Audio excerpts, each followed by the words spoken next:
श्री गुरुभ्यो नमः। श्री महागणाधिपतये नमः। श्री सरस्वत्यै नमः। भक्तुलारा व्यास प्रोक्त महाभारत इतिहासं యథాతథంగా చెప్పుకున్నాం. ప్రతి శ్లోకం దాని అర్థం. ఇందులో భాగంగా నిన్నటి వరకు ఆది సభ అరణ్య విరాట ఉద్యోగ భీష్మ ద్రోణ కర్ణ శల్య సౌప్తిక స్త్రీ పర్వాలనే 11 పర్వాలు పూర్తి చేసాం. 18 పర్వాల్లో 12వదైన శాంతి పర్వంలో కూడా మనం 192 అధ్యాయాలు పూర్తి చేసాం. ఈ రోజున 193వ అధ్యాయం చెప్పుకుందాం. చెప్పుకునే ముందు వ్యాస భగవాను ప్రార్థన చేసుకుందాం. వ్యాసాయ విష్ణు రూపాయ వ్యాస రూపాయ విష్ణవే నమో వై బ్రహ్మనిధయే వశిష్ఠాయ నమో నమః. నారాయణం నమస్కృత్య నరం చైవ నరోత్తమం దేవీం సరస్వతిం వ్యాసం తతో జయముదీరయేత్. అంజనానందనం వీరం జానకీ శోకనాశనం కపీసమక్షంతారాం వందే లంకాభయంకరం. సదా నింబవృక్షస్య మూలాధివాసాత్ సుధాశ్రావిణం తిక్తమప్యప్రియంతం తరుం కల్పవృక్షాదికం సాధయంతం నమామీశ్వరం సద్గురుం సాయినాథం. సమర్థ సద్గురు సాయినాథ మహారాజ్ కీ జై. నిన్నటితోటి సృష్టి గురించి ధర్మరాజు వేసిన ప్రశ్నకి సమాధానం అయిపోయింది. భీష్ములు వారు చెప్పిన సమాధానం ఏం చెప్పాడు? తను సొంతంగా చెప్పలేదు. భృగువుకి భరద్వాజుడికి మధ్య జరిగిన సంవాదాన్ని సమాధానంగా చెప్పాడు. అందులో మొత్తం అంతా వచ్చేసిందనమాట, సృష్టి కథ అంతా కూడా. యుధిష్ఠిర ఉవాచ, మళ్ళీ ఒక ప్రశ్న అడుగుతున్నాడు ధర్మరాజు భీష్ముని. ఎందుకయ్యా ఈ ప్రశ్నలన్నీ అడుగుతున్నాడంటే, కృష్ణుణ్ణి అడిగాడు తనకు బోధ చేయమని. అర్జునుడికి అయితే బోధ చేశాడు భగవద్గీత యుద్ధం టైంలో.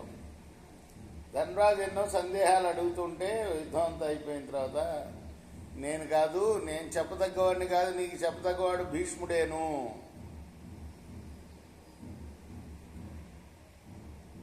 ధర్మరాజు అంటే మహారాజు కదా. మహారాజుకి మహారాజు అంతటి వాడు చెప్పాలి. ఈయన సామంతరాజు కదా కృష్ణుడు అంటే. అర్జునుడి కంటే చెప్పాడు, ధర్మరాజుకి చెప్పట్లా. ధర్మరాజుకి భీష్ముడి దగ్గరికి తీసుకెళ్ళాడు. నేనేం చెప్తానయ్యా కృష్ణ, నేను అన్నీ ఉడిగి ఇట్లా పడుకొని ఉన్నాను, ఏదో చావు కోసం ఎదురు చూస్తున్నాను, నాలో ఎక్కడ సత్తా ఉందంటే అన్నీ నేను నీకు ఇస్తాను, నువ్వు చెప్పు కదా. స్వామి తలుచుకుంటే ఎంత, భగవంతుడు రాజు తలుచుకుంటే దెబ్బలకు కొరవ అన్నట్టు, ఆయన తలుచుకుంటే ఏముంది, దేవుడు తలుచుకుంటే నీకు అంతా ఓపిక ఇస్తాను, నీకు విజ్ఞానం కూడా ఇస్తాను, అంతా నీకు గుర్తొచ్చేటట్టుగా చేస్తాను, నువ్వు చెప్పవయ్యా. ధర్మరాజు కంటే చెప్తున్నాడు అన్నమాట. ధర్మరాజు అడుగుతుంటాడు ధర్మ సందేహాలు, భీష్ముల వారు చెప్తూ ఉంటారు. అంకశయ్య మీద పడుకొని ఉండే, అంపశయ్య అంటారు. అంటే ఆ బాణాలతో తయారు చేశాడు అర్జునుడు ఆయన పడుకుంటానికి. ఆయన పడిపోయిన తర్వాత దాని మీద పడుకొని ఉత్తరాయణం కోసం ఎదురు చూస్తూ ఉన్నాడు అన్నమాట. ఆయనకి చనిపోయే ముందు స్వచ్ఛంద మరణం వరమిచ్చాడు వాళ్ళ నాన్న ఆయనకి, భీష్ముడు. నువ్వు ఎప్పుడు కావాలంటే అప్పుడు చనిపోవద్దు, అప్పటిదాకా నీకు చావే లేదు, నువ్వు ఎప్పుడు చావాలనుకుంటే అప్పుడు. ఆ మరణం ఇచ్చాడు. కింద పడిపోయాడు కానీ చనిపోలే. చనిపోవటానికి ఆయన ఉత్తరాయణం కోసం ఎదురు చూస్తున్నాడు. మంచి రోజు ఉత్తరాయణం అంటే మకర సంక్రమణం తర్వాత, మకర రాశిలో సూర్యుడు ప్రవేశించిన సందర్భాన్ని ఉత్తరాయణం అక్కడి నుంచి వస్తుందన్నమాట. అక్కడి నుంచి 6 నెలలు ఉంటుంది. ఇది జూలై 15వ తారీఖు వరకు ఉంటుంది. ఆ తర్వాత దక్షిణాయనం వస్తుంది. దక్షిణాయన పుణ్యకాలం, ఉత్తరాయణ పుణ్యకాలం. ఉత్తరాయణ పుణ్యకాలంలో చనిపోతే మంచిది అంటారు. అర్థమైంది?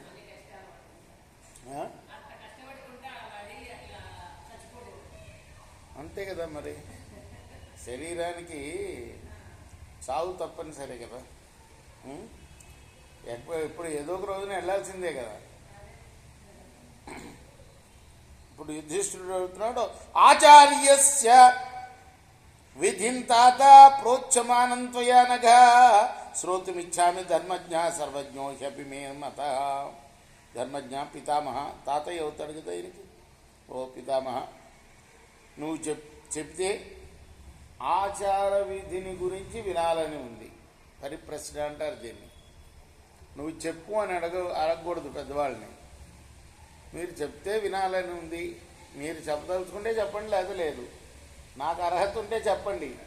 నాకు వినే అర్హత కూడా ఉండాలిగా.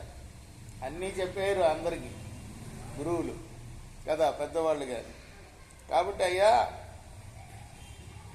మీరు సర్వజ్ఞులు, ఆచార విధిని గురించి నాకు వినాలని ఉంది, మీరు చెప్తే వింటా. భీష్మ ఉవాచ దురాచారా దుర్విచేష్ట దుష్ప్రజ్ఞ ప్రియ సాహస అసంతస్థితి విఖ్యాత సంతశ్చాచార లక్షణ. భీష్ముడు చెప్తున్నాడు, దురాచారులు, దుష్టచేష్టులు, దుష్టబుద్ధులు, సాహసప్రియులు వీళ్ళందరూ కూడాను చెడ్డవారుగా పేరు పడతారు. మరి ఎవరయ్యా మంచివాళ్ళు అంటే ఆచారం పాటించేవాళ్ళు మంచివాళ్ళు. అంతేగాని దురాచారులు, ఆచారం పాటించకుండా ఉండేవాళ్ళు మంచివాళ్ళు కాదు అని చెప్తున్నాడు. పురుషం యది వా మూత్రం ఏన కుర్వంతి మానవ రాజమార్గే గవాం మధ్యే ధాన్య మధ్యే చ తే శుభా. అన్నిటికన్నా ముందు ఏం చెప్పారు చూడు, మలమూత్ర విసర్జనాల గురించి చెప్పాడు. ఒంటికి రెంటికి, ఈ రెండు రాజమార్గంలో చేయకూడదుట.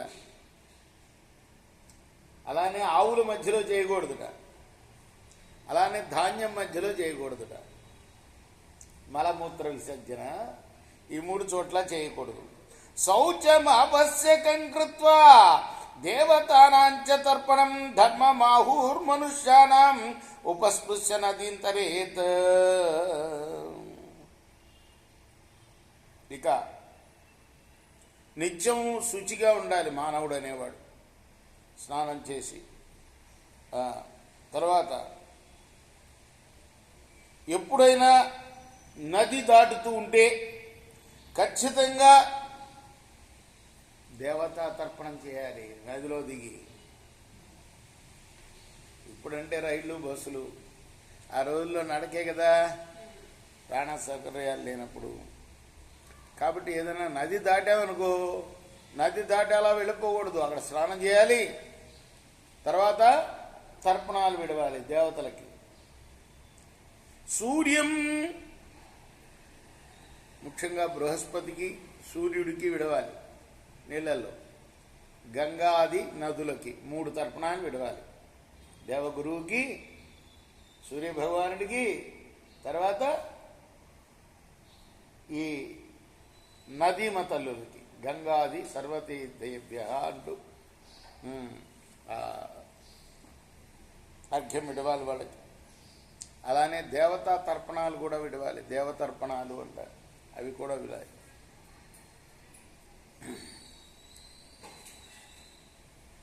దేవతాన్ తర్పయామి, దేవ పితృగణం తర్పయామి, దేవ పుత్రగణం తర్పయామి, దేవ పౌత్రగణం తర్పయామి, అట్లా దేవ పత్నీగణం తర్పయామి. దేవతల యొక్క పత్నులకి, దేవతల యొక్క పుత్రులకి, దేవతల యొక్క మనవళ్ళకి తర్పణాలు విడవాలి. అర్ఘ్యం విడవాలి, తర్పణాలు విడవాలి.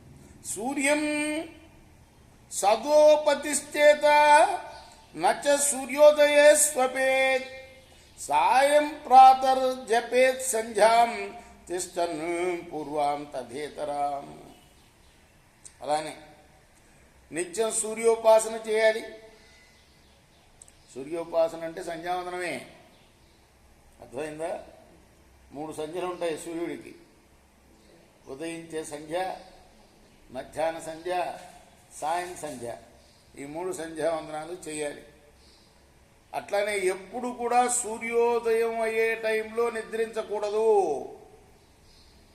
ఆ తర్వాత ప్రాతకాలంలో తూర్పు దిక్కు తిరిగి సాయంకాలం పశ్చిమ ముఖంగాను సంధ్యోపాసన చేసి గాయత్రిని జపించాలి. పంచార్ధ్రో భోజనం భుంజాత్ ప్రాంగుఖో మౌనమాస్థిత న వింజాదన్న భక్షాంశ స్వాద్వస్వాదు చ భక్షయే. ఎవరెవరికి చెప్తున్నాడు ఇవి? భీష్ముల వారు చెప్తున్నారు ధర్మరాజు. వాళ్ళు రాజులు కదా, రాజులు కూడా ద్విజుల కిందే లెక్క. ద్విజులు అంటే ఏంటి? రెండో జన్మ. ఏంటి రెండో జన్మ అంటే? ఉపనయనం అయిన తర్వాత రెండో జన్మ. అది ద్విజులు అంటారు వాళ్ళు. మొదట పుట్టిన తర్వాత ఉపనయనం అయ్యేదాకా ఒక లెక్క. ఆ తర్వాత ద్విజత్వం పొందడం అంటారు. బ్రాహ్మణత్వం రావడం, బ్రాహ్మణత్వం కాదు ద్విజత్వం. 3 కులాల వాళ్ళు, వైశ్యులు, బ్రాహ్మలు, రాజులు, ముగ్గురు కూడా చేయాలి, ఆచరించాలి. అందుకోసం ఈయనకి చెప్తున్నాడు. ధర్మరాజు చెప్పాల్సిన అవసరం లేదు కదా. పంచార్ధ్రో భోజనం భుంజాత్ ప్రాముఖో మౌనమాస్థిత న వింజాదన్న భక్షాంశ స్వాద్వస్వాదు చ భక్షయేత్.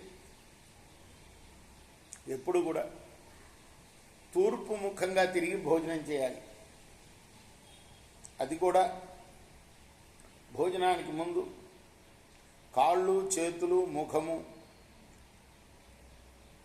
కడుక్కొని, అంటే ఏంటి? 5 2 కాళ్ళు 2 చేతులు ఏదో ఇట్లా పోయి కుడి చేయి కదా అని ఇలా కడుక్కుంటాం కాదు. భోజనం చేసే ముందు 2 కాళ్ళు 2 చేతులు ముఖం 5. ఈ 5 కూడా అందుకోసం ఏమంటాడు? పంచార్ధ్రో భోజనం భుంజాత్. పంచ అంటే 5 చేయాలి, 5 కడుక్కోవాలి. ప్రాంగుఖో, ప్రాక్ దిక్కంటే తూర్పు. ప్రాంగుఖో మౌనమాస్థిత, మౌనంగా భోజనం చేయాలి. మనం ముఖ్యంగా కబుర్లు చెప్తూ చేస్తాం. భోజనం చేస్తూనే కబుర్లు చెప్తాం. ఎందుకంటే నలుగురు చోట అప్పుడే కదా కూర్చుంటారు కదా, అవునా? అప్పుడే కబుర్లు మొదలవుతాయి. ముఖ్యంగా ఆడవాళ్ళు అయితే కబుర్లు. అందుకోసం వాళ్ళ గంటల తరబడి భోజనం చేస్తారు. అర్థమైందా? అది అలానే ఎప్పుడు కూడా అన్నం బాగాలేదు, కూర బాగాలేదు ఎప్పుడు అనకూడదు ఈ మాట. మా మామగారిని చూశాను, ఎప్పుడు అనేవాడు. ఉప్పు వేయకుండా పెట్టినా సరే చక్కగా తిని వెళ్ళిపోయేవాడు, కానీ మీరు ఉప్పు చాలలేదు, నువ్వు సరిగ్గా చేయలేదు అనేవాడు కాదు. అలానే అది రుచిగా ఉన్నా లేకపోయినా ఇష్టంగా తినాలట. అలానే ఆర్ద్రపాణి సముత్తిష్టే ఆర్ద్రపాద స్వపేన్నిసి దేవర్షి నారద ప్రాహ ఏతదాచార లక్షణం. అలా కూర్చొని పోకూడదు. భోజనం అయిన తర్వాత కూడా కూర్చొని కబుర్లు చెప్పకూడదు. అర్థమైందా? భోజనం నుంచి లేచి మళ్ళీ కాళ్ళు చేతులు కడుక్కోవాలి. తర్వాత నిద్రపోయేటప్పుడు మాత్రం ఎప్పుడూ కాళ్ళు శుభ్రంగా తుడుచుకోవాలి, కాళ్ళకు తడి ఉండకూడదు. నేను కాదు చెప్పింది, ఇది నారదుడు చెప్పిన విషయాలే నీకు చెప్తున్నాను నాయనా. నేను సొంతంగా ఏం చెప్పడు. శుచిందేశమద్వాహం దేవగోష్టం చతుష్పథం బ్రాహ్మణం ధార్మికం చైత్యం నిత్యం కుర్వాత్ ప్రదక్షిణం అతిథీనాం చ సర్వేషాం ప్రేష్యాణాం స్వజనస్య చ సామాన్యం భోజనం భృత్యై పురుషస్య ప్రశస్యతే. ఇక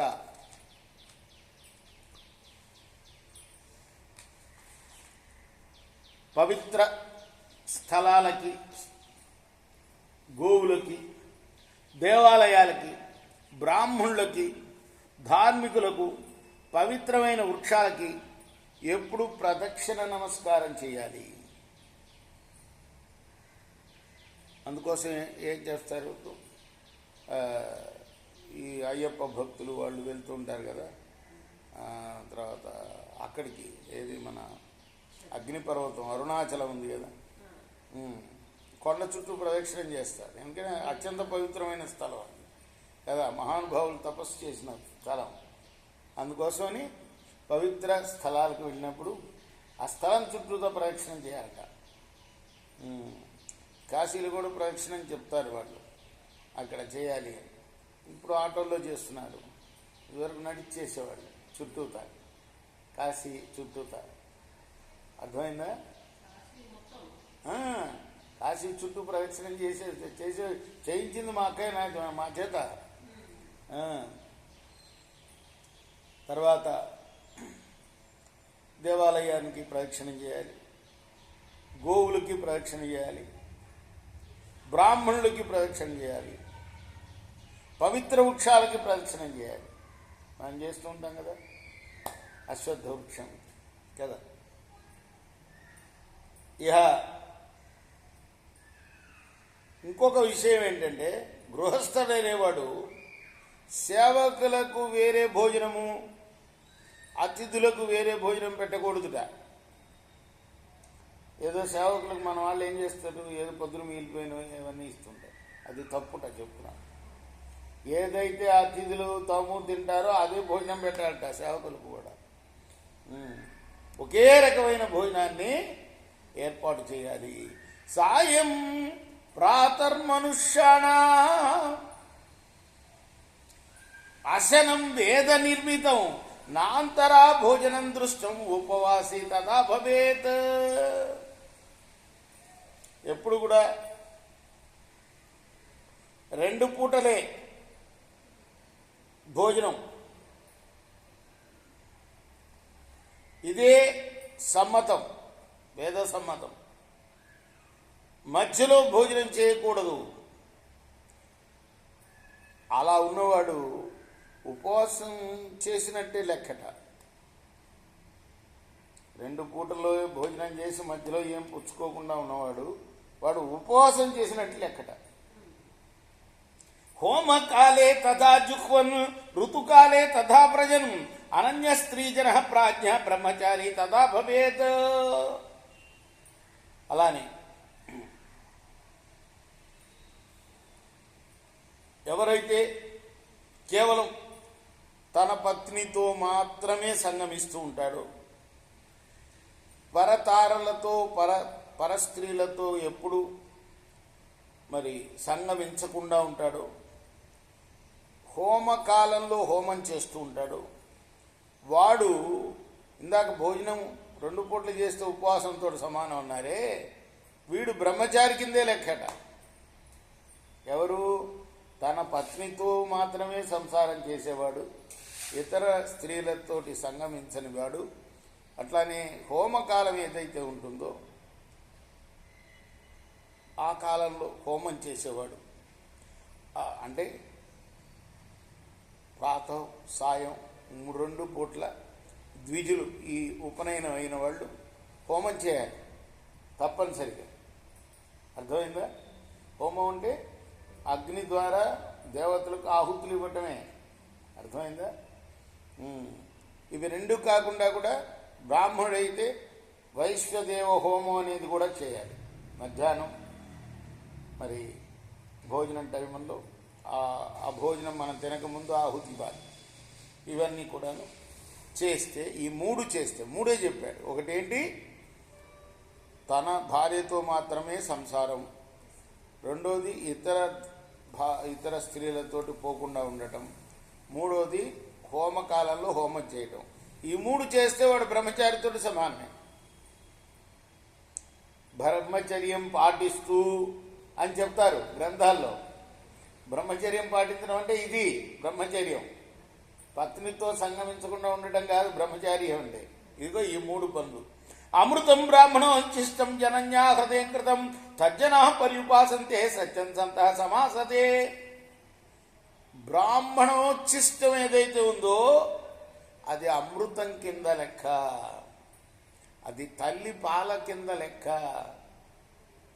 దాన్ని సేవించిన సజ్జనులు ఖచ్చితంగా పరమాత్మని పొందుతారు. ఉచ్చిష్టం అంటే ఏంటి? ఎంగిలి. బ్రాహ్మణులు తిన్న మిగిలింది ఉచ్చిష్టం, బ్రాహ్మణం ఉచ్చిష్టం అంటారు. అది పరమాన్నంతో సమానం, పరమాత్మ దగ్గరికి చేరుస్తుందిట. వాళ్ళు సజ్జనులై ఉండాలి. అయితే ఆ తినేవాళ్ళు మంచి వాళ్ళై ఉండాలి. వాళ్ళు కనుక బ్రాహ్మణుడు భోంచేసిన తర్వాత మిగిలిన అన్నం తింటే, లేదా కొంతమంది ఏమంటారంటే బ్రాహ్మణం ఉచ్చిష్టం, ఒక పండు ఉందనుకో ఇలా కొరికిస్తాడు బ్రాహ్మణుడు, అది తింటే అది వాళ్ళకి అమృతంతో సమానం అని చెప్పారు ఇక్కడ. బ్రాహ్మణం ఉచ్చిష్టం. లోష్టం మర్ది తృణఛేది నఖ ఖాదీతు యో నరః నిత్యోచ్చిష్ట శంకుసుఖ నేహాయుర్ విందతే మహత్.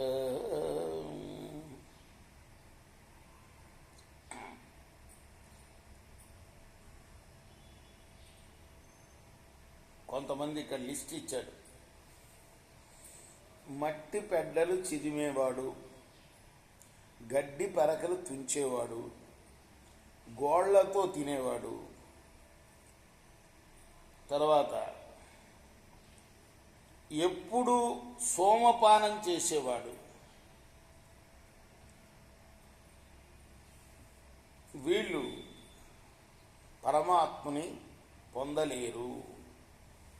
యజుషా సంస్కృతం మాంసం నివృత్తో మాంసభక్షణాద్ న భక్షయేత్ వృధా మాంసం పృష్ఠ మాంసం చ వర్జయేత్.